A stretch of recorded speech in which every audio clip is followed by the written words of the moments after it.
चलिएगा, set interface की अगर हम बात करें तो सबको मालूम है ये चाइल्ड इंटरफेस है किसका?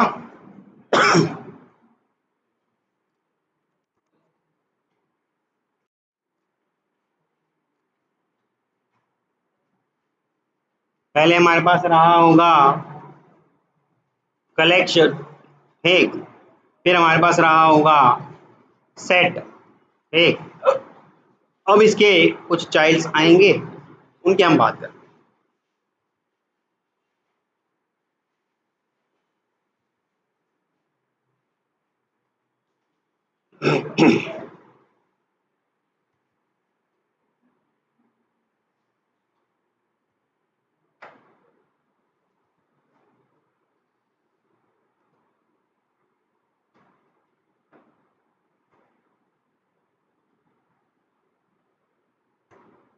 चलिए, तो हमारे पास था क्या? कलेक्शन इंटरफेस, ठीक।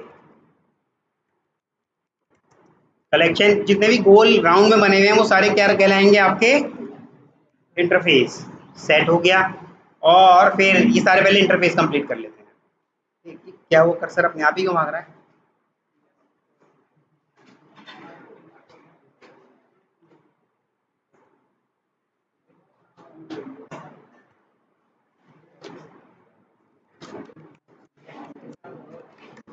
Sorted set,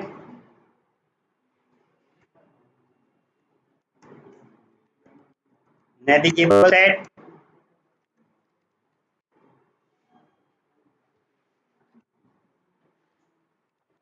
reset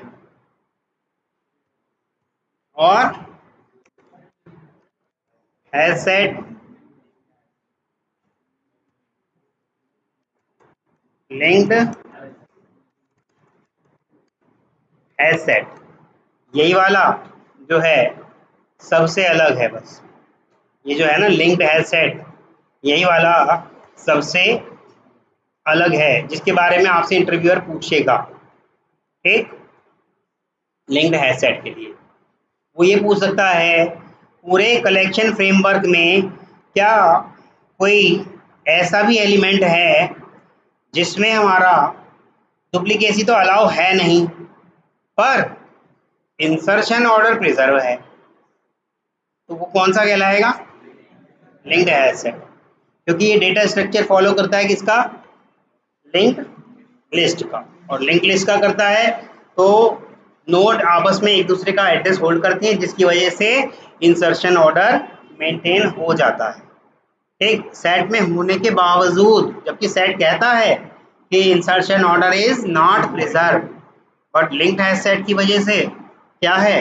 insertion order preserve. जितने भी राउंड वाले हैं वो कहला रहे हैं आपके इंटरफेस, ठीक। जितने भी ये राउंड वाले हैं वो हैं आपके क्या? इंटरफेसेस। और जितने भी ऐसे बॉक्स वाले हैं वो सब क्या हैं? आपकी क्लासेस। मैं लिख दे रहा हूँ ताकि आप जब पढ़ोगे तो आपको ध्यान में रह जाए। ये सब हैं इंटरफेसेस, और ये सब क्या हैं? क्लासेस। क्लासेस के पास होते हैं मेथड्स, और क्लासेस का ही आप बना पाते हो क्या? कंस्ट्रक्टर या object. With the help of constructor we are try to create what? Object.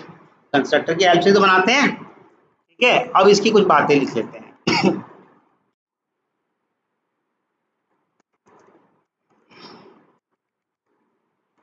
It is the child interface of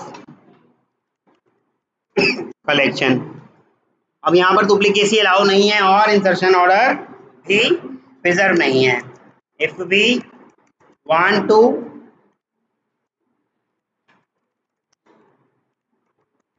represent a group of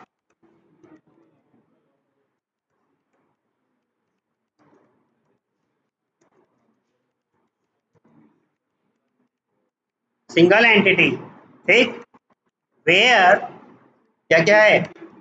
ये where वहीं लिख देता हूँ ऊपर वाली लाइन में, where duplicacy is not allowed and insertion order is also not preserved, where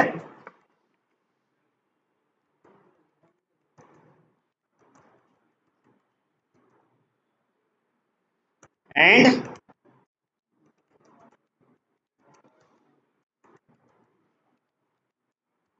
क्या हुआ, दो पॉइंट बताए हैं, डुप्लीकेसी अलाउ नहीं है और इंसर्शन ऑर्डर भी प्रिजर्व नहीं है। बाकी डेफिनेशन वैसे की वैसी है जैसी हमारे पास पहले थी। If you want to represent a group of individual object as a single entity where duplicates are not allowed and insertion order is not preserved, then we should go for set interface। अच्छा, अगर मैं इसी की बात करूं, केवल इतनी definition की बात करूं, तो क्या बोलना चाहिए मुझे? If we want to represent a group of individual object as a single entity, then we should go with collection, we should go for collection. अब डुप्लीकेट्स और नॉट मिटा दिया जाए, नॉट मिटा दिया जाए, नॉट मिटा दिया जाए, तब क्या कहूंगा? लिस्ट। ठीक, तो अब ये बात हो रही थी किसकी?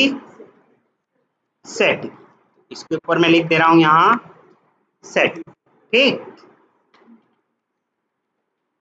इसके पास, सेट के पास कुछ इसके क्लासेस हैं, कुछ इसके सब इंटरफेसेस हैं, वो इस डायग्राम में आपको दिख रहे होंगे। क्लियर है?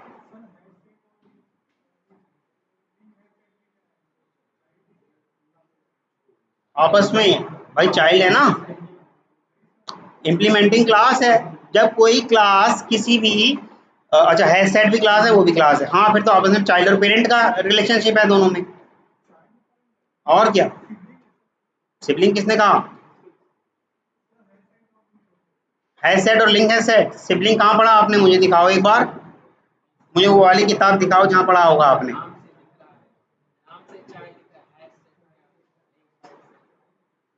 नहीं, मुझे सिर्फ ये दिखाओ कहाँ आपने पढ़ा। आपने क्लास का जब समय खराब ही कर दिया है तो हम भी जरा हो तो। क्लियर है?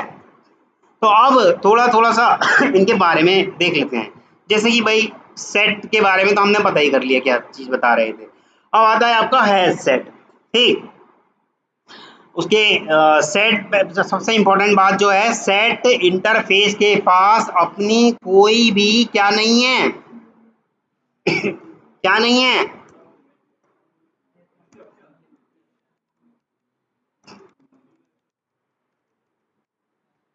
कोई भी मेथड सेट के पास नहीं है। ठीक, सेट इंटरफेस के पास कोई भी नया मेथड नहीं है, तो हमें कौन से वाले मेथड से काम चलाना पड़ेगा? कलेक्शन के पास जो मेथड्स थे उनसे काम चलाना पड़ेगा। तो सेट के पास कोई भी अपना नया मेथड नहीं है। Set interface does not contain any new method, we have to use only collections, collection interface methods. हम कलेक्शन इंटरफेस के मेथड को ही इस्तेमाल करेंगे। ये वाली बात समझ में आई? क्लियर है? चलिएगा अब आते हैं आपके हैश सेट पर। ये बात ध्यान रखिएगा, जब जब हम बात करेंगे किसकी? क्लासेस की, उसके मेथड्स की भी बात करेंगे। ठीक, अब आ जाते हैं हैश सेट। हैश सेट, तो हैश सेट का जो अंदर अंदर इंटरनल डेटा स्ट्रक्चर जो होता है, इंटरनल डेटा स्ट्रक्चर जो है उसका है हैश टेबल। हैश टेबल, और हैश टेबल आपका लीगेसी क्लास हो चुकी है, लेकिन अभी भी इसका इंटरनल डेटा स्ट्रक्चर उसी के बिहाफ पे काम करता है। और हैश टेबल किस बिहाफ पे काम करता है? कुछ हैश कोड्स के बिहाफ पे काम करता है। वो हर एक एलिमेंट का पहले हैश कोड निकालता है और फिर उस हैश कोड के बिहाफ पे अरेंजमेंट या जैसे कि उसका मन कर रहा है रखता है। इसीलिए इसीलिए इंसर्शन ऑर्डर प्रिजर्व नहीं होता, क्योंकि ये काम कर रहा है अपनी इंटरनल हैश कोड कैलकुलेशन के अकॉर्डिंग। ठीक, क्योंकि इंटरनल डेटा स्ट्रक्चर क्या है इसका? Hash table. इसीलिए इसका डेटा जो है इंसर्शन ऑर्डर मेंटेन करके नहीं रखता। ठीक, लेकिन लिंक्ड की बात करें, अगर हम लिंक लिस्ट की, लिंक हैश सेट की, उसमें डेटा स्ट्रक्चर दो दो तरीके। अच्छा हाँ, एक और क्वेश्चन, कौन सा ऐसा वाला है जो दो दो डेटा स्ट्रक्चर फॉलो करता है? ये भी पूछेगा। Linked hash set. ठीक, जिसमें हैश सेट की वजह से तो उसका डुप्लीकेसी अलाउ नहीं हो पा रही, हैश टेबल वाला जो डेटा स्ट्रक्चर फॉलो कर रहा है वो, उसकी वजह से तो डुप्लीकेसी अलाउ नहीं हो पा रही, क्योंकि हैश कोड मैच कर लेगा कि ऑलरेडी पहले है तो भैया मैं नहीं ऐड करने वाला। लेकिन लिंक्ड लिस्ट की वजह से इंसर्शन ऑर्डर मेंटेन हो जा रहा है। ठीक है, चलिएगा आगे आते हैं। यहाँ तक किसी को कोई इश्यू है तो बताइएगा। इंसर्शन ऑर्डर नॉट प्रिजर्व, ठीक, इंसर्शन ऑर्डर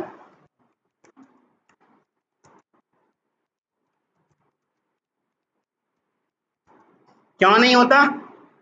क्योंकि क्योंकि it is based on hash code of the जो भी आपके ऑब्जेक्ट्स होंगे। ठीक, पहले तो ऑब्जेक्ट डायरेक्ट जाए जा रहे थे, अब ऑब्जेक्ट का पहले हैश कोड बना के देख रहा है वो। अब जो हैश कोड बन के आया अगर वहां पहले से मौजूद है तो वो दो हैश टेबल की बड़ी खासियत है, सबसे बड़ी हैश टेबल की खासियत यही है कि वो दो दो एक जैसे दिखने वाले हैश को, डुप्लीकेट हैश कोड को अपनी टेबल में अलाउ नहीं करता। ठीक, चलिएगा, डुप्लीकेट्स आर अलाउड और नॉट, नॉट अलाउड। ठीक, ये भी किस वजह से? हैश कोड की वजह से। ठीक, और अच्छा इंसर्शन ऑर्डर क्यों नहीं है प्रिजर्व? क्योंकि जो एलिमेंट हम डाल रहे हैं वो उसी पोजीशन पे रहने वाला है या नहीं रहने वाला ये हम नहीं जानते। वो उस एलिमेंट ऑब्जेक्ट का हैश कोड निकालेगा, फिर तय करेगा कि इसे कौन सा स्थान मिलना चाहिए। ठीक, हैश कोड के बिहाफ पे वो डिसाइड करता है कि इसे कौन सा स्थान मिलना चाहिए। मान लो हमने पहली बारी में तो ए डाल दिया था और दूसरी बारी में हमने डी डाल दिया, तीसरी बारी में सी डाल दिया, ऑब्वियस सी बात है सी का हैश कोड डी से पहले आ जाएगा। तो ऐसा नहीं है कि डी के बाद सी डालेगा, वो पहले ही डाल देगा। ठीक है,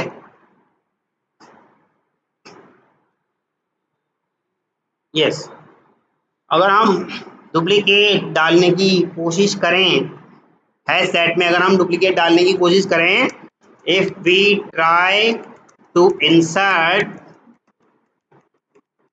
डुप्लीकेट्स तो कंपाइल टाइम एरर आएगी?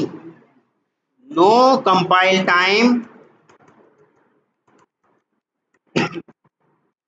कोई कंपाइल टाइम एरर नहीं आएगी। परंतु जब कंपाइल टाइम एरर नहीं आएगी तो क्या वो उसे रन टाइम एरर दिखाएगा? नो कंपाइल टाइम और रन टाइम एरर, ना तो कंपाइल टाइम आएगी और ना ही रन टाइम आएगी। इसको मैं वहां लिख देता हूँ, यहाँ नहीं, ना तो कंपाइल टाइम आने वाली है और ना ही रन टाइम। ठीक, दोनों में से कोई भी एरर नहीं आने वाली। तब फिर क्या होगा?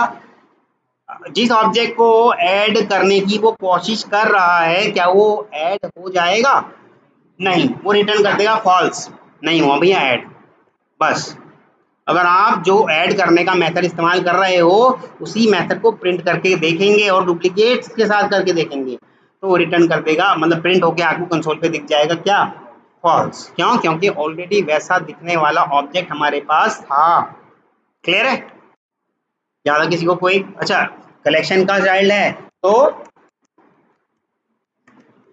Heterogeneous are allowed, heterogeneous are allowed, अलग अलग तरीके के हमारे इसमें अलाउ हैं। ठीक, अलग अलग तरीके के ऑब्जेक्ट्स में एलिमेंट्स हमारे अलाउ हैं। यहाँ तक किसी को कोई इशू? नल इंसर्शन पॉसिबल है,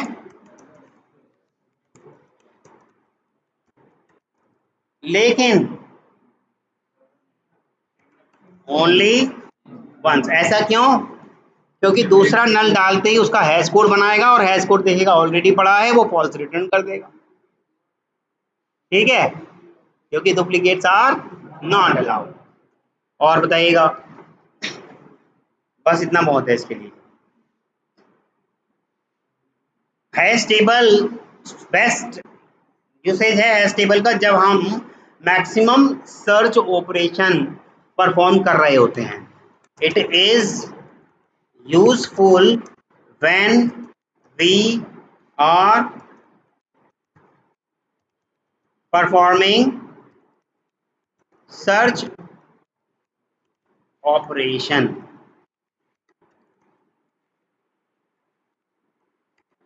सर्च ऑपरेशन, जब हम सर्च ऑपरेशन कर रहे हों तब हैश टेबल हमारा यूजफुल होता है।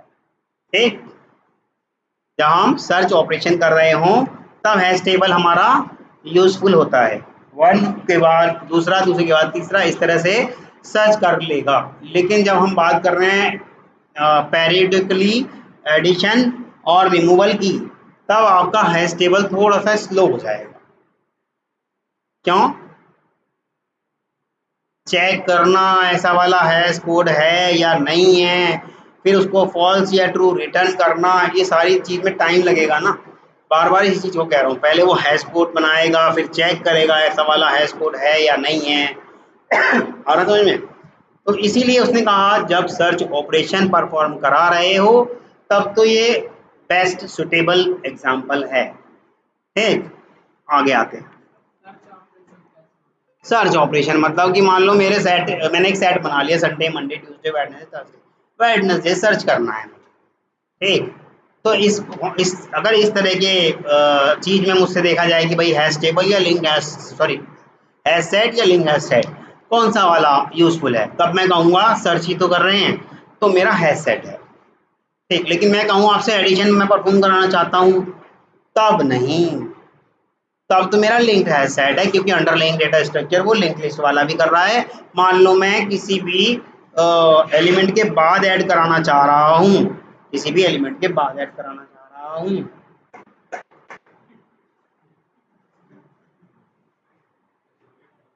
तो वो क्या करेगा, उसकी प्रीवियस नोड का एड्रेस होल्ड कर देगा और अपना आगे वाली को दे देगा। दैट्स इट, किसी को भी डिस्टर्ब नहीं करा।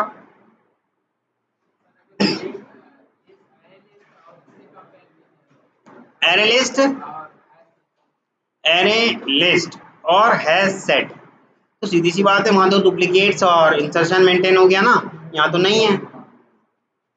भाई लिस्ट वाले में तो हमेशा एक ही बात जरूर बोला करो, अगर इंटरव्यूअर पूछे, वो जानना पूछना ही ये चाहता है बस, duplicates are allowed and insertion order is preserve.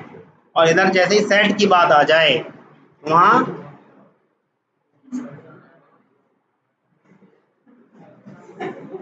Duplicates are not allowed, insertion order.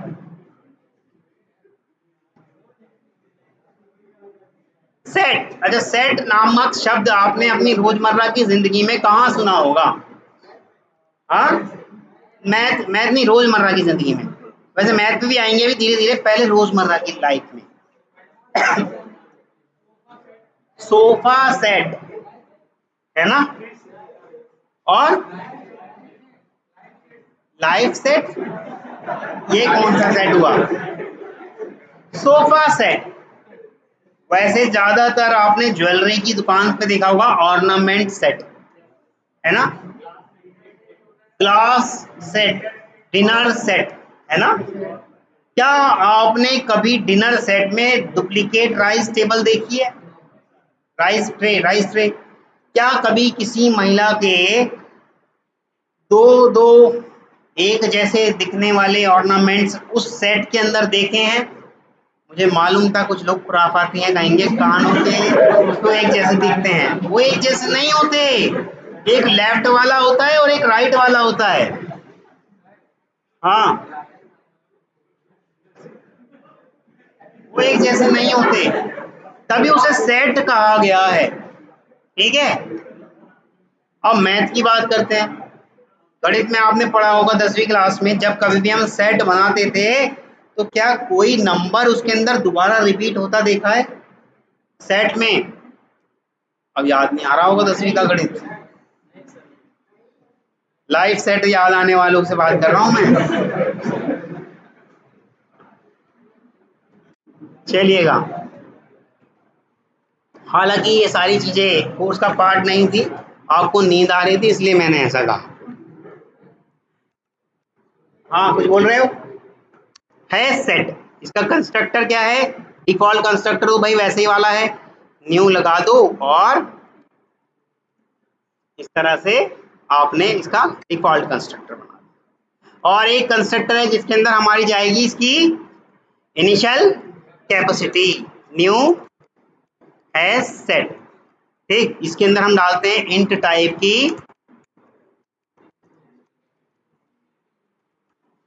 Initial capacity. ठीक, और ये डालते हैं न्यू न्यू हैश सेट, और यहाँ डालेंगे हम इनिशियल कैपेसिटी, मतलब जो आपकी डिफॉल्ट कैपेसिटी हुआ करती थी वो वाली कैपेसिटी अब हम अपनी मर्जी से भी घटा या बढ़ा सकते हैं। अभी करके देख लेंगे इसको, अपनी मर्जी से भी घटा या बढ़ा सकते हैं जो हमारा मन करे। ठीक, अब इसके अंदर एक और आता था इनिशियल कैपेसिटी के साथ साथ एक आता है इसके अंदर फिल रेशो। क्या एक आता है? फिल रेशो,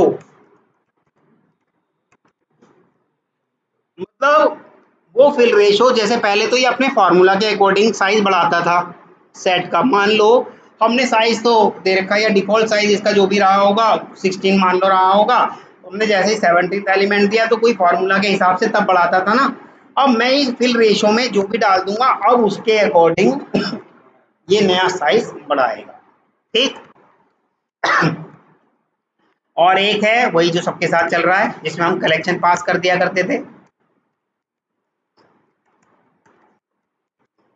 ज्यादातर आपको सब में चार चार कंस्ट्रक्टर दिखेंगे, जिसमें कॉमनली ये वाला और ये डिफॉल्ट वाला ये तो जरूर दिखेंगे ही दिखेंगे।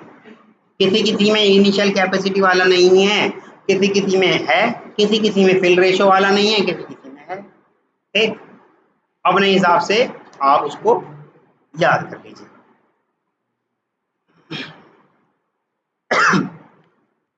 चलिए इसको इक्लिप्स पे भी देख लेते हैं एक बार।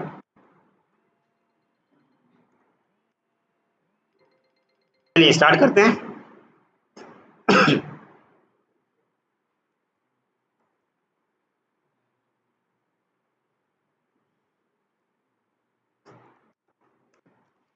सेट ही का कर लेते हैं, क्या है सेट करें।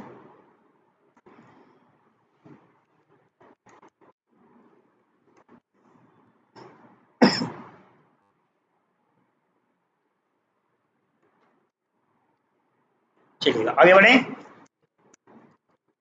As set H S T is equal to, पहले ये वाला देख लेते हैं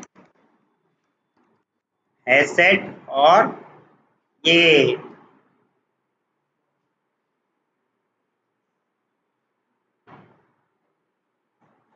दीपचंद ये एरर क्यों आ रही है?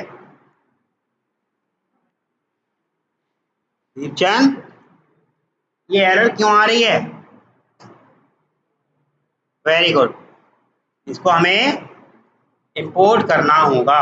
ठीक, चलिए इंपोर्ट दो तरीके के होते हैं, दीपचंद बताए होंगे मैंने कभी। कौन कौन से बताए थे बताओ? जैसे मैंने अगर इसकी जगह ये कर दिया तो क्या ये नहीं चलेगा? चलेगा तब भी, पर नुकसान क्या है इसका दीपचंद?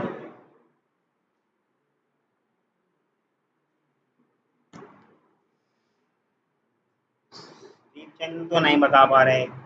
अनुष्मा आप बताइएगा। वेरी गुड, जितनी भी क्लासेस हैं सबको कर लेगा, और इस तरह के इंपोर्ट को हम क्या कहते हैं? Implicit import. ठीक, इसलिए हमने इसको क्या करा? एक्सप्लिसिटली। हमें तो केवल एज सेट से काम है, वही वाला कर लो, फालतू में हम इतने सारे क्यों करें? क्लियर है? चलिए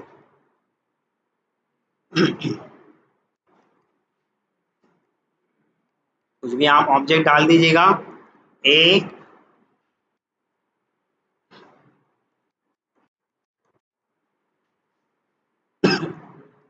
बी सी डी डी, और यहाँ डाल देते हैं कुछ नल।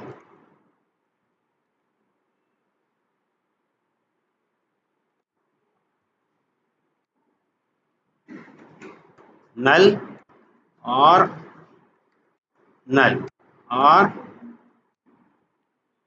123। ठीक, सेव करते हैं, प्रिंट करके देखते हैं। HST कंसोल पे देखिएगा आपको क्या दिख रहा है? सिर्फ एक बार तो इसने नल को अलाउ करा।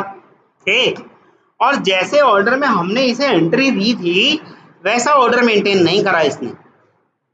इसने ऑर्डर कुछ अलग तरीके का बनाया, यानी कि कुछ ना कुछ क्या कर रहा होगा, इन सब के क्या बना रहा होगा, हैश कोड बना रहा होगा। उस हिसाब से ये इन सबको ऐड कर रहा होगा। आपके लिए थोड़ा सा होमवर्क वाला काम दे दे रहा हूँ, क्योंकि मैं ही सारा करा दूंगा तो आप नहीं करेंगे। देखिएगा, इसको डिबग कर रहा हूँ मैं, ठीक। और ये आया, इस पर रुक गया, ठीक है। जैसे ही इस पर रुका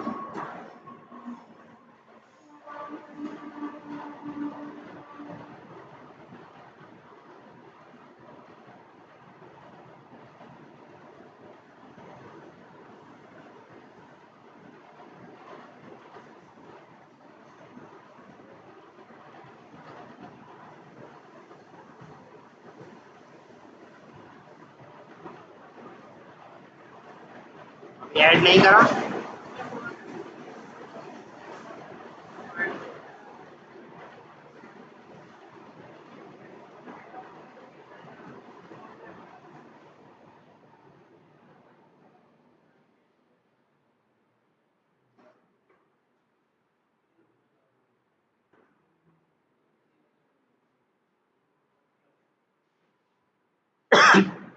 देखिएगा इसका उसने हैश निकाला, एक आईडी और एक हैश निकाला है 65। ए का आप देखिएगा कुछ निकाला है उसने 65। ये आपको अब देखना है एलिमेंट ऐड करा करा के कि वो हैश कोड किस हिसाब से निकाल रहा है, उसका हैश कुछ निकाल रहा होगा, उस हिसाब से ही वो इंसर्शन ऑर्डर मेंटेन करके रख रहा है। मतलब इंसर्शन ऑर्डर मेंटेन नहीं कर रहा, अपने हिसाब से उन्हें स्थान दे रहा है, ठीक है। ये अब आपके लिए होमवर्क है, ये आप करेंगे, बड़ी चीज नहीं दी मैंने आपको ये, ठीक है। हाँ जी बताइए। हाँ जी भाई साहब, मैंने कब मना करा, इसीलिए तो कहा है आप इसको उसी के हिसाब से कर रहा है। अब क्या ये ब्रेक पॉइंट तो हट तो गया यार। चल, हाँ ऑब्वियसली, ऑब्वियसली। तो यहाँ देखिएगा, आप देखिएगा डुप्लीकेट्स भी अलाउ नहीं हो रहे हैं। नल इंसर्शन एक बार अलाउ तो कर दिया है, हेट्रोजीनियस वाली बात भी हो गई, क्योंकि हमने डाल दिया इसमें स्ट्रिंग के साथ साथ इंटीजर डाल दिया ना 1 2 3, ठीक। और इसने सबको प्रिंट करके दिखा दिया। क्लियर है? यस। डॉट कैपेसिटी तो उसमें नहीं है भाई, साइज से तो इसका एलिमेंट का साइज देगा, इससे उसका कुछ लेना देना नहीं है।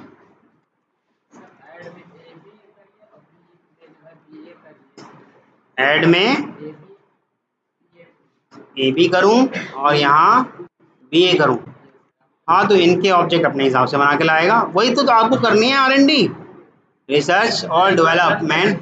हाँ हाँ, रिसर्च और डेवलपमेंट आपने अपने हिसाब से करना है।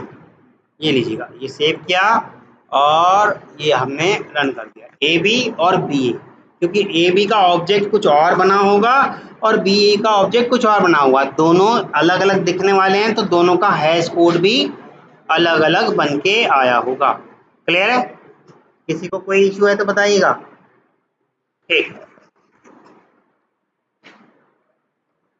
चलिएगा, अब बात कर रहे थे हम इसके एक और, अच्छा इनिशियल कैपेसिटी वगैरह ये सब कुछ मेथड और हैं, ये भी देख लेते हैं। मैं यहाँ पे इनिशियल कैपेसिटी दे सकता हूँ, जैसे कि ये मेरा दिख रहा है भाई, इनिशियल कैपेसिटी में हमने यहाँ पे इंटीजर टाइप की कोई वैल्यू पास करा देनी है, बस वो कैपेसिटी मैंने यहाँ पास करा दी 15, तो इनिशियल कैपेसिटी इसकी क्या रह जाएगी 15।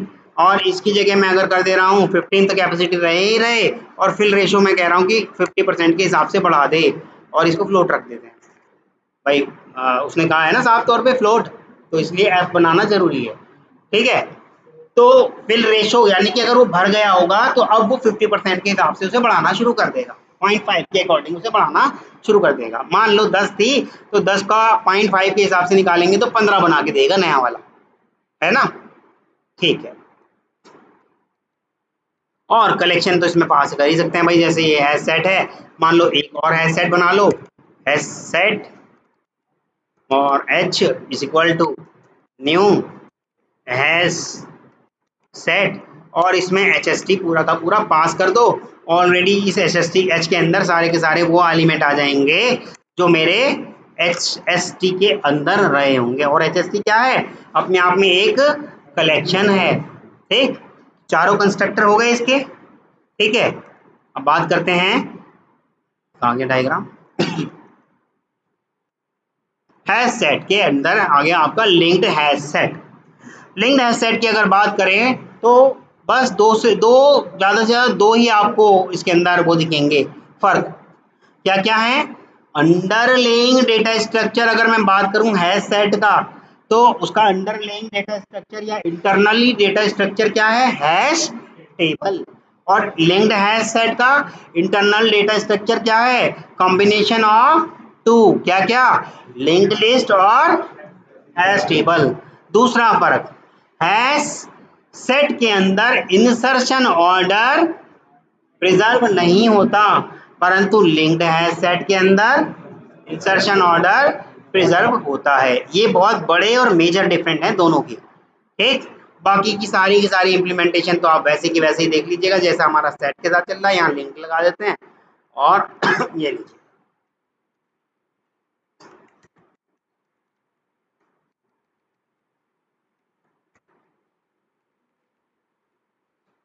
इसकी जरूरत है नहीं, वैसे चलो लगा देते हैं, कलेक्शन इसके पास भी होगा।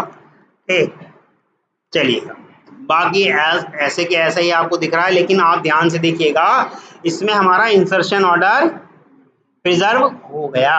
इंसर्शन ऑर्डर प्रिजर्व हो गया। जब जब जो डाला गया उसने आगे आने वाली नोड का एड्रेस पकड़ के रखा, जिसकी वजह से आपका इंसर्शन ऑर्डर मेंटेन हो गया। हाँ, डुप्लीकेसी तो अलाउ नहीं है भैया इसके अंदर। लो अभी और नल तो देखो आए ना दोबारा, उसी से पता चल गया होगा, लेकिन फिर भी ये लो, duplicacy is not allowed. Clear है? ठीक है, तो आप समझ रहे हैं ना वो हैश कोड कैसे काम कर रहा है। डिबग लगा के एक बार देख लेना अपने अपने ऑब्जेक्ट का कैसे कैसे बन के आ रहा है। नहीं भी आएगा अगर करना, तो मुझे अच्छा लगेगा कि आपने करके देखा, फिर भी मैं आपको एक बार करके दिखाऊंगा। ठीक है, पर एक बार खुद करके देखोगे तो जब मैं दोबारा समझाऊंगा तो समझ में और अच्छे से आएगा। ठीक, हाँ, रेशो फिल रेशो ले तो रहा है इंट में। देख लेते हैं यार अभी करके, ले तो रहा है यार, इंट में ले रहा है। हाँ, नहीं वो अच्छा पॉइंट वाले को मानता है ना, डबल तो पॉइंट वाले को मानता है ना, रेशो इंट में भी ले रहा है। ठीक, तो इसके भी कंस्ट्रक्टर वही सारे हैं, और बाकी सारा इम्प्लीमेंटेशन ऐड मेथड सारे के सारे इसने कलेक्शन से इस्तेमाल किए हैं। ठीक, आगे बात करते हैं बाकी के इंटरफेसेस की। क्या क्या है? सॉर्टेड सेट और नेविगेबल सेट। अगर हम बात करते हैं सॉर्टेड सेट की, सॉर्टेड सेट में सिर्फ एक खास बात आई है क्या, कि अगर हम वही डुप्लीकेसी नहीं चाहते, इंसर्शन ऑर्डर भी मेंटेन करना नहीं चाहते, पर हम अपने ऑब्जेक्ट को प्रेजेंट करना चाहते हैं based on some sorting order. और डिफॉल्ट सॉर्टिंग ऑर्डर जो होता है इसका, वो नेचुरल वाला होता है। ठीक, जो कंपाइलर अपने आप खुद कर रहा होता है, यानी कि असेंडिंग वाला। और अगर हमें डिसेंडिंग करना है तो इसके सॉर्ट करने वाला जो मेथड होता है कंपैरेटर और कंपैरेबल करके तो कुछ मेथड होंगे, वो मैं बताऊंगा कैसे कर रहा है। उसके अंदर कुछ ना कुछ छेड़छाड़ करनी पड़ेगी आपको। जहां उसने करा कि दो एलिमेंट के बीच में कंपैरिजन करा के अगर माइनस वैल्यू रिटर्न करा दी, तो उसे लेफ्ट में रखने वाला होगा या राइट में रखने वाला होगा। अगर प्लस होगी, अगर जीरो होगा तो रखेगा ही नहीं। लेकिन आपने उसी माइनस प्लस को बदल दिया, सॉर्टिंग ऑर्डर भी बदल जाएगा। भाई ओवरराइड तो कर सकते हो मेथड को आप, वही ओवरराइड करके हम देख लेंगे एक बार। ठीक, चलिए, तो based on some sorting order, चलिए सॉर्टेड सेट किसका चाइल्ड है? कलेक्शन का नहीं है, ये सेट का है। ठीक, वही बात लिख देते हैं इसके अंदर भी, यार मिटा दिया फालतू में।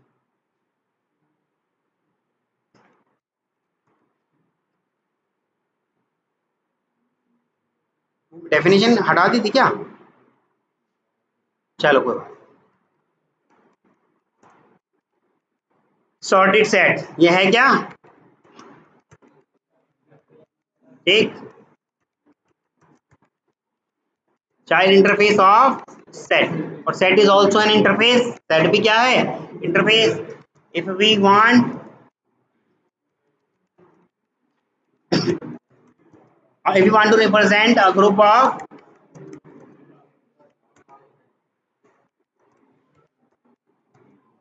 where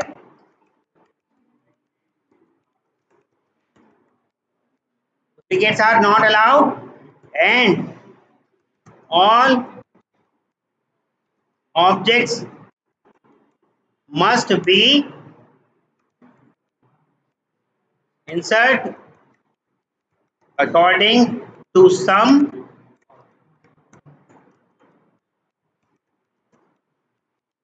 sorting order, according to some sorting order, then we should go for sorted set interface. अब ये आपके ऊपर है कि आप उसको डिफॉल्ट नेचुरल सॉर्टिंग ऑर्डर रखना चाहते हो या अपना कस्टमाइज्ड सॉर्टिंग ऑर्डर रखना चाहते हो। डिफॉल्ट नेचुरल सॉर्टिंग ऑर्डर कौन सा होता है? असेंडिंग। और जो आपका कस्टमाइज होगा वो क्या होगा? डिसेंडिंग। क्लियर है?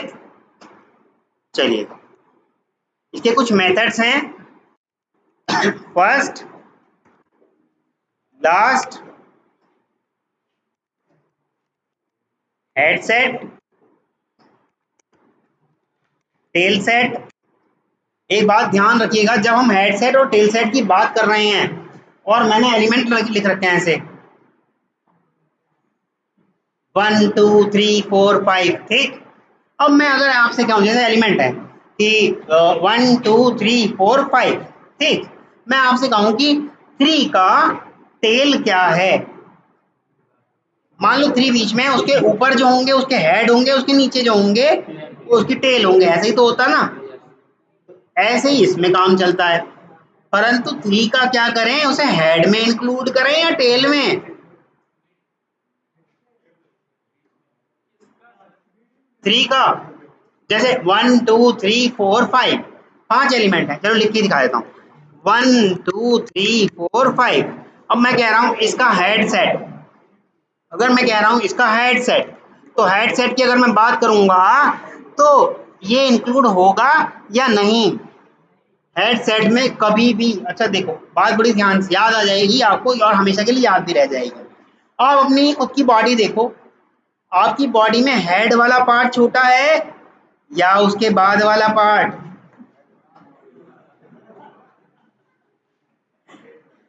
हेड वाला पार्ट छोटा है ना, तो हेड वाले पार्ट में वो अपने आप को इंक्लूड नहीं करेगा, ठीक है, ऐसे याद रह जाएगा।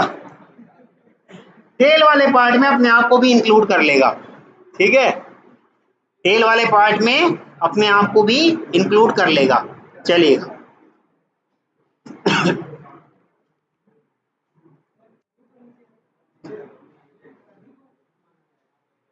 मैंने कहा 3 का, अरे यार फिर मिटवा दिया। मैंने कहा इस 3 का टेल, तो ये माने जाएंगे 3 के टेल। मैंने कहा 3 का हेड, तो ये माने जाएंगे 3 का हेड। अब 3 इंक्लूड नहीं है हेड में। अभी एक एग्जांपल करके दिखा रहा हूँ, चलिएगा, आपसे भी पूछूंगा। तो टेल सेट और हेड सेट के बारे में समझ में आ गया? हाँ, तो पहले का हेड नहीं है, ऊपर नाल उसके एम्प्टी पड़ा है ना, बस है ही नहीं उसका हेड, तो कहाँ से निकाल के लाए? वो तो हेड, हाँ हाँ, पहले का टेल बोला जाएगा, अपने आप को इंक्लूड करके सब निकाल लाएगा, आप अपने आप को भी ऐड कर लेगा। लेकिन हेड में अपने आप को कभी ऐड नहीं करेगा। 5 का टेल नहीं होने का, हाँ होगा, अपने आप को तो इंक्लूड करेगा ही, सिंगल वही रहेगा, अपने आप को तो इंक्लूड करेगा ही। इसके अंदर एक और होता है हेड सेट टेल सेट, और एक होता है सब सेट, ठीक। हेड सेट टेल सेट और एक सबसेट होता है। और एक जो मैंने अभी आपको बताया था कि नेचुरल सॉर्टिंग ऑर्डर को अगर डिस्टर्ब करना है तो उसे डिस्टर्ब करने के लिए हमारे पास एक और मेथड है, क्या? कंपैरेटर। इसको मैं आपको खुद करके दिखाऊंगा कैसे इसका सॉर्टिंग ऑर्डर डिस्टर्ब किया जा सकता है, ठीक। कंपैरेटर जो है आपका कब जीरो रिटर्न करता है, कब नेगेटिव रिटर्न करता है और कब पॉजिटिव रिटर्न करता है, तीनों पे हम बात करेंगे। ठीक, फिर भी इसको लिख देता हूँ इसके साथ साथ। अब आते हैं बात करने उस मेथड की। एक और खोल लेते हैं। चलिए मान लो ये मेरे पास कुछ एलिमेंट हैं और इन्हीं एलिमेंट में से मेरे पास 100 आ गया, 101 आ गया, 104 आ गया और 106 आ गया और ठीक 106 आ गया, 109 आ गया और 110 आ गया और 120 आ गया। ठीक है, मैं आपसे पूछ रहा हूं यहाँ पर कि अगर मैं पूछता हूं भाई आपसे, अरे यार चलो सही, यहाँ मैंने आपसे पूछा कि फर्स्ट, FIRST फर्स्ट, तो ये फर्स्ट पता है क्या निकाल के लाएगा, 100 को निकाल के लाएगा। अगर मैंने आपसे पूछ लिया लास्ट, तो ये लास्ट पता है किसे निकाल के लाएगा, 120 को निकाल के लाएगा। लेकिन अगर मैंने आपसे पूछ लिया हेड सेट पर किसका, पूछेगा किसका, मान लो मैंने कह दिया 109 का हेड सेट चाहिए मुझे, तो क्या निकाल के लाएगा मालूम है, 109 का हेड सेट अगर निकालेंगे तो क्या क्या लाएगा, 109 लाएगा या नहीं, नहीं लाएगा, 100 लाएगा, 101 लाएगा, 104 लाएगा, 106 लाएगा, बस अपने आप को इंक्लूड नहीं करेगा। ठीक, अगर मैंने इससे पूछ लिया कि भैया इनमें से टेल सेट निकाल के लाओ, टेल सेट किसका, इसी का ही मान लेते हैं चलो, 109 का ही, 109 का ही, या ज्यादा एलिमेंट चाहते हो तो किसी ऊपर का उठा लेना, लेकिन 109 का निकाल लें। चलो तो क्या निकाल के लाएगा,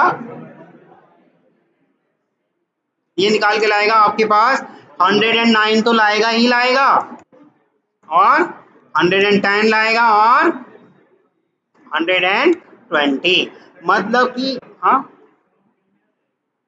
109 तो आएगा ही ना टेल में, अभी तो बताया। अपनी बॉडी को देखो, हेड छोटा होता है या हेड के बाद वाला हिस्सा, बाद वाला कहाँ होता, तो ज्यादा यानी कि अपने आप को इंक्लूड कर लेगा तो ज्यादा हो जाएंगे ना, ज्यादा वहीं रहेंगे। ठीक, जब कभी भी कोई भी अपने आप को उसमें इंक्लूड कर लेता है तो वो ज्यादा माना जाता है। ठीक है, 106 पहले आएगा कि 100, भाई जो भी उसका हैश कोड निकल के आएगा 100 ही आएगा पहले, 106 कैसे आ जाएगा, 100 ही आएगा ना, कोड जो निकल के आएगा ऑब्जेक्ट के हिसाब से। अब मैं नहीं जान रहा कि क्या हो, वो तो आप देखेंगे ना ओवर करके डिबग लगा के कि किसका क्या कोड बन के आया।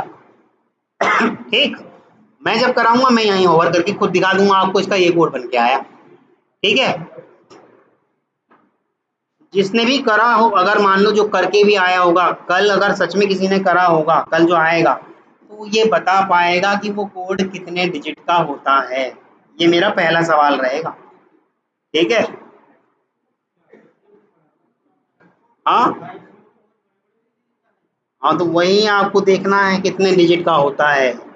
ठीक है, अब इसमें गैस मत करो, हाँ इसमें गैस मत करो। अब एक और आ गया मेथड, क्या है, सब सेट, सब सेट। लेकिन जब हम सब सेट की बात कर रहे होते हैं तो हमें दो एलिमेंट देने होते हैं। जब हम सब सेट की बात कर रहे होते हैं तो हमें दो एलिमेंट देने होते हैं। मान लो 104 और 110 के बीच का मुझे सब सेट चाहिए, 104 और 110 के बीच का सब सेट चाहिए मुझे। तो एक बात ध्यान रखना, जब कभी भी सब सेट की बात होती है इसे कभी भी इंक्लूड नहीं करता, बाद वाले को इंक्लूड नहीं करता, पहले वाले को ही करता है। हाँ, बाद वाले को इंक्लूड नहीं करता, पहले वाले को ही करता है। और जब पहले वाले को करेगा तो 104 तो सबसे पहले आके बैठ ही जाएगा और 106 आ जाएगा और 109 आ जाएगा। आ रहा है समझ में, कभी भी जब सब सेट डाला जाएगा तो उसमें दो एलिमेंट डाले जाते हैं, बाद वाला एलिमेंट यानी कि सेकंड वाला पैरामीटर जो है कॉमा लगा के जो डाला गया है वो इंक्लूड नहीं होता, पहले वाला इंक्लूड होता है। क्लियर है?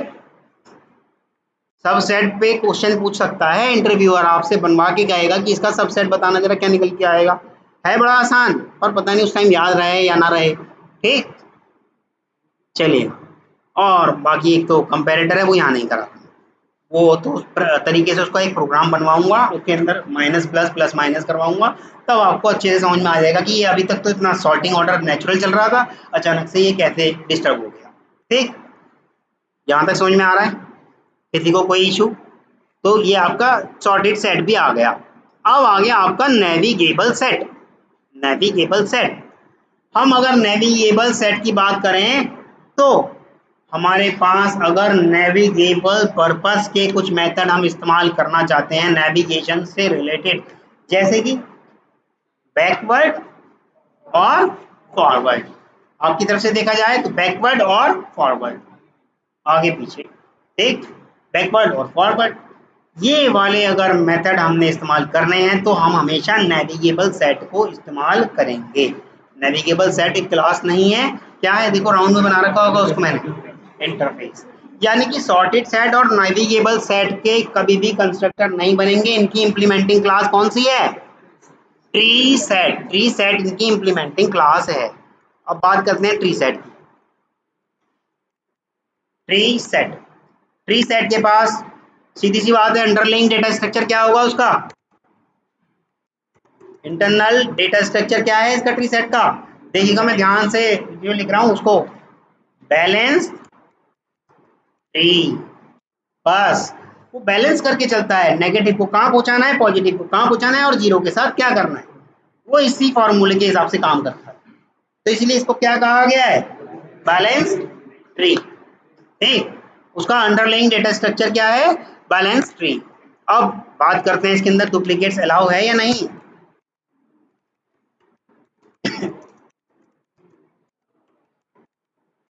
Duplicates are not allowed, insertion order preserve है।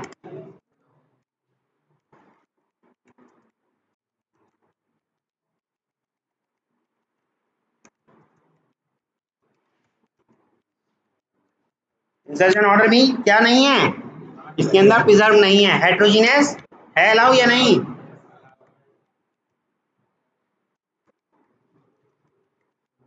और नल, नल इंसर्शन अलाउ है, परंतु जब ट्री हमारा एम्प्टी पड़ा होगा तब, जब ट्री हमारा एम्प्टी पड़ा होगा तब। ठीक, ये बात ध्यान रखना, नल इंसर्शन हमारा अलाउ है पर जब ट्री एम्प्टी पड़ा होगा तब। हाँ, एम्प्टी ट्री में नल पड़ा होता है, लेकिन जब आप खुद नल डालने की कोशिश करोगे अलाउ नहीं होगा। क्यों? क्योंकि नल के पास अपना कोई कंपैरेटर या कंपेरेबल नाम का मेथड नहीं होता, और इसे तो मालूम है आपको, नेगेटिव और पॉजिटिव और जीरो के हिसाब से काम करना है। कंपैरेटर नाम के मेथड को इस्तेमाल करेगा, जैसे ही नल के कंपैरेटर मेथड को पूछने जाएगा तो क्या आ जाएगी? Null pointer exception. ठीक, इंटरव्यूअर फंसाता है इसके अंदर। अच्छा आप कह रहे हो इसके अंदर होता है अलाउ, करके दिखाना जरा। अब जैसे ही आप डालोगे नल पॉइंटर एक्सेप्शन आ जाएगी, तब आपने बताना है जब ट्री एम्प्टी होता है तो इंटरनल इस पे नल होता है, पर जब हम इंसर्ट करेंगे क्योंकि नल के पास कोई मेथड नहीं होता तो वो कंपेयर करे तो कैसे करे? क्योंकि वो कंपेयर करेगा पहले वाले के साथ अपने आप को, नेगेटिव पॉजिटिव और जीरो इन तीन वैल्यू के हिसाब से ही तो करेगा, लेफ्ट राइट और रखना है या नहीं रखना। जीरो के साथ तो ये है कि रखना है या नहीं रखना, जब जीरो होता है तो वो रखता नहीं है, और नेगेटिव पॉजिटिव लेफ्ट राइट पे चलता है। ठीक, समझ में आ रहा है? हाँ, तब उसके अंदर पड़ा है, लेकिन जब हम डालने की कोशिश करेंगे तब वो नल का कंपैरेटर या यूज करने की कोशिश करेगा और उसके पास नल पॉइंटर एक्सेप्शन आ जाएगी। हाँ, वही करके दिखा रहा हूँ। पहले थोड़ी सी एक और बात लिख लेते हैं ना, हो गया सर, सारे पॉइंट तो हो गए। ठीक, हाँ, हेट्रोजीनियस ऑब्जेक्ट्स आर, अरे मैंने अलाउ लिख दिया था क्या? नॉट अलाउड है भाई, नॉट अलाउड है। ट्री के अंदर हेट्रोजीनियस नॉट अलाउड है, बताओ क्यों? मैं बता देता हूँ, क्योंकि ये काम करता है। हाँ नहीं नहीं, मैं सिर्फ ये बताऊंगा कि कारण बताऊंगा ताकि आप भी इंटरव्यूअर को बता दो, क्योंकि ये काम करता है कंपैरेटर के ऊपर, और कंपैरेटर हमेशा कंपेयर करेगा अपने जैसी दिखने वाली चीजों के साथ। अब आप कंपैरेटर करवा रहे हो स्ट्रिंग का नंबर के साथ, वो तो कर नहीं पाएगा। नंबर का नंबर के साथ तो कर लेगा, स्ट्रिंग का स्ट्रिंग के साथ तो कर लेगा, लेकिन अब वो कैसे नेगेटिव और पॉजिटिव निकाल के लाए स्ट्रिंग का नंबर के साथ, इसीलिए यहाँ पर हेट्रोजीनियस अलाउ नहीं करवाया इन्होंने। समझ गए? हाँ हाँ, तो बहुत सारे अपवाद भी आए ना बाद में, जैसे ट्री की बात आ गई, ट्री ने कंपैरेटर इस्तेमाल कर लिया और इंटरनल डेटा स्ट्रक्चर जो यूज करा उसने बैलेंस ट्री कर लिया। जैसे ही बैलेंस ट्री की बात आ जाएगी तो वो बात करेगा सिर्फ एक जैसे दिखने वालों के साथ। मैं आपसे कहूँ कि भाई रोटियों की तुलना रोटियों से करो, ठीक, तो आप कर पाओगे, ठीक कौन सी ज्यादा है या कौन सी कम है। लेकिन मैं आपसे कहूँ रोटियों की तुलना काजू या बादाम से करो, तो आप कैसे पता पाओगे? आप कहोगे इसके न्यूट्रिशंस के हिसाब से करूं, वजन के हिसाब से करूं, गिनती के हिसाब से करूं, या कितना महंगा है कितना सस्ता है इस हिसाब से करूं? नहीं कर पाओगे ना, ऐसे ये भी नहीं कर पा रहा, ठीक। चलिए सर, क्योंकि बाकी के सारे जो ट्री तो बैलेंस्ड आपका ट्री के हिसाब से एलिमेंट को इंसर्शन दे रहा था, बाकी सारे अपना क्या कर रहे थे, हैश कोड बना रहे थे और डाल रहे थे। ट्री सेट ने इंटरनली देखो नया डेटा स्ट्रक्चर लेके आया था, वो बैलेंस ट्री। और बैलेंस ट्री काम करता है, यहाँ लिख देता हूँ चलो, वो काम करता है नेगेटिव, पॉजिटिव और जीरो, ठीक, नेगेटिव पॉजिटिव और जीरो, इन पे काम करता है। क्लियर है? अब इसके वो कर लेते हैं, थोड़ा सा लिख लेते हैं इसके कुछ कंस्ट्रक्टर। एक तो वही डिफॉल्ट कंस्ट्रक्टर जो होगा इसका ट्री सेट,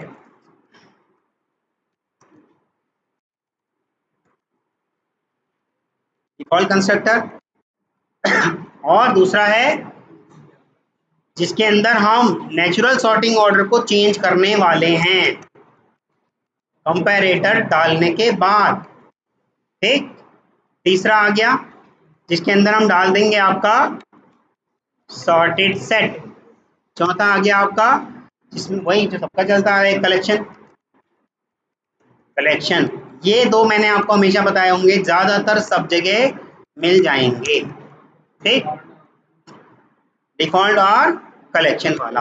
लेकिन यहाँ आ गया जब हम नेचुरल सॉर्टिंग ऑर्डर को डिस्टर्ब करना चाह रहे हैं तो ये वाला कंस्ट्रक्टर इस्तेमाल करेंगे, और जब हम उसके अंदर पूरा का पूरा सॉर्टेड सेट डाल के उस पर काम कराना चाह रहे हैं तो ये वाला, ठीक है। चलिए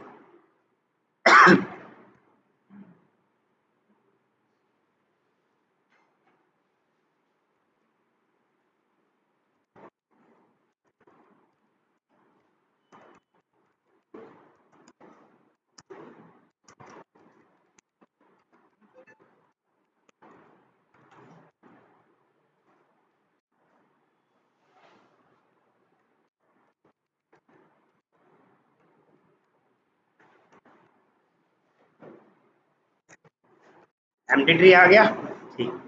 ठीक है, बाद इसको हम क्या कर ले रहे हैं, ऐड कर लो, कुछ भी ऑब्जेक्ट डाल लो। काम करते हैं, ये ना डाल के हम डालते हैं कुछ गिनतियाँ, ठीक, 109 डाल दे रहे हैं, अरे यार आसान सी डालते हैं ना, 10 डाल देते हैं, क्या हुआ,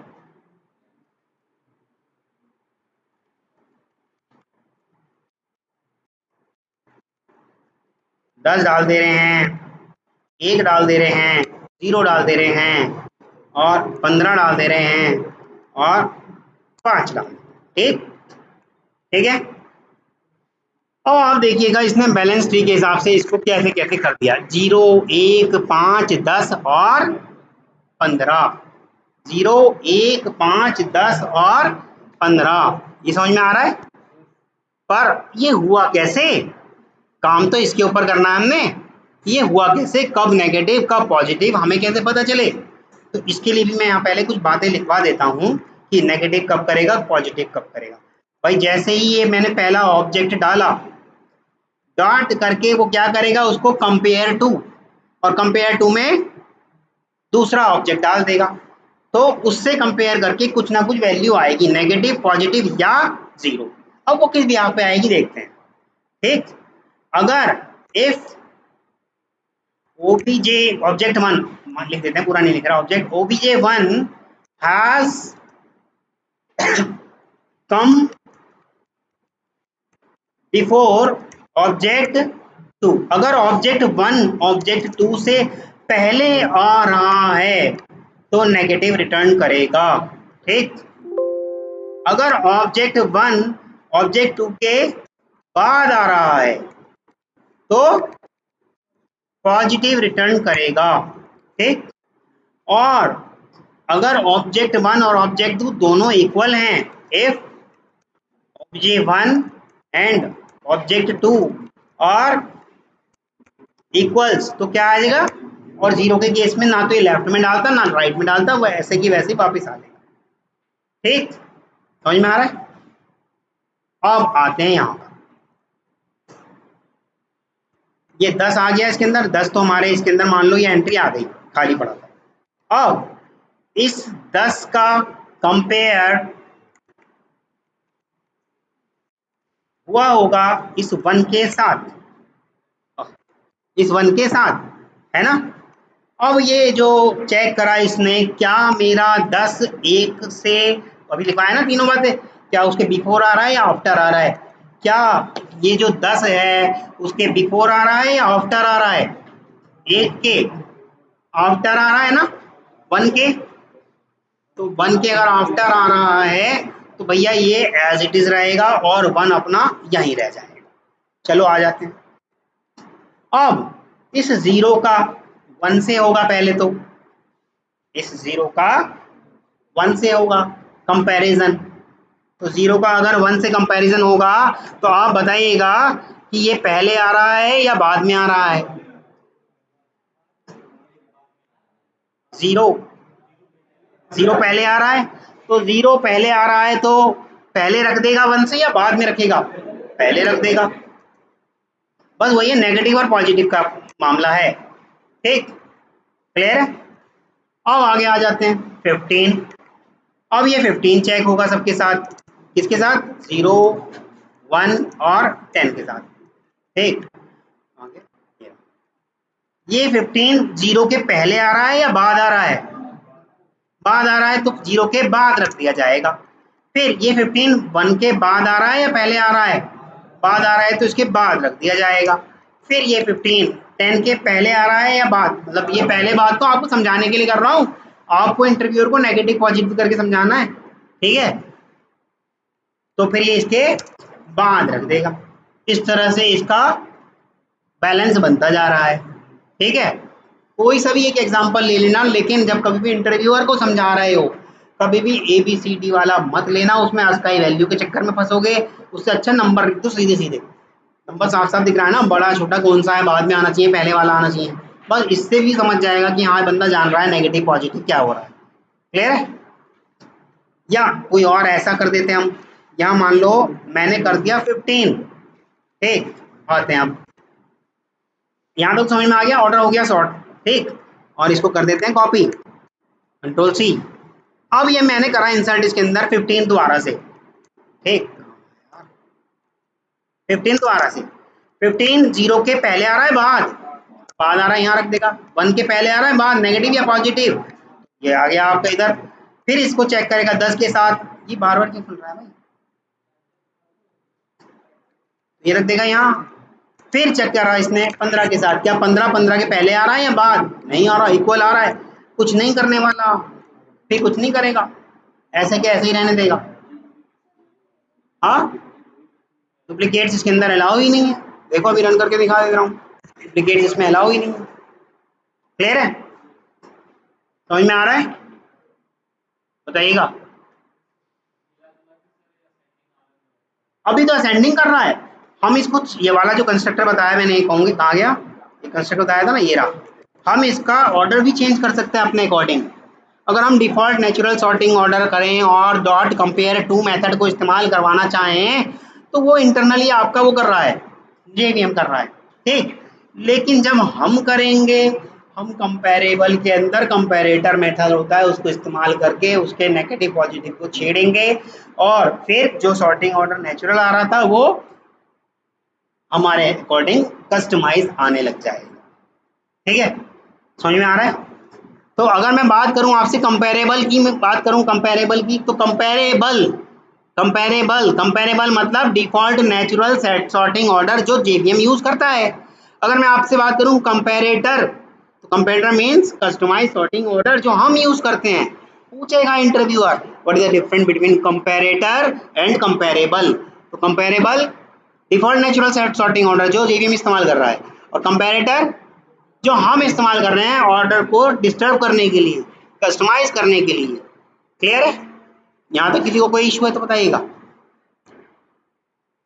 अगर यही वाला आपने कंपैरेटर और कंपैरेबल में सिर्फ यही वाला भी फर्क बता दिया कि वो जेवीएम इस्तेमाल करता है डिफॉल्ट नेचुरल सॉर्टिंग ऑर्डर के लिए, ये प्रोग्रामर इस्तेमाल करता है कस्टमाइज सॉर्टिंग ऑर्डर करने के लिए, तो अब भी आप समझ लो ये क्वेश्चन में आपने फतेह हासिल कर ली। पर याद रखना, ठीक। क्योंकि बहुत देखता हूँ यस यस तो करते रहते हैं, जब मैं इंटरव्यू लेता हूँ तो कहते हैं ये तो पहली बार सुना है कंपैरेटर कंपैरेबल। चलिएगा यहीं तक रखते हैं।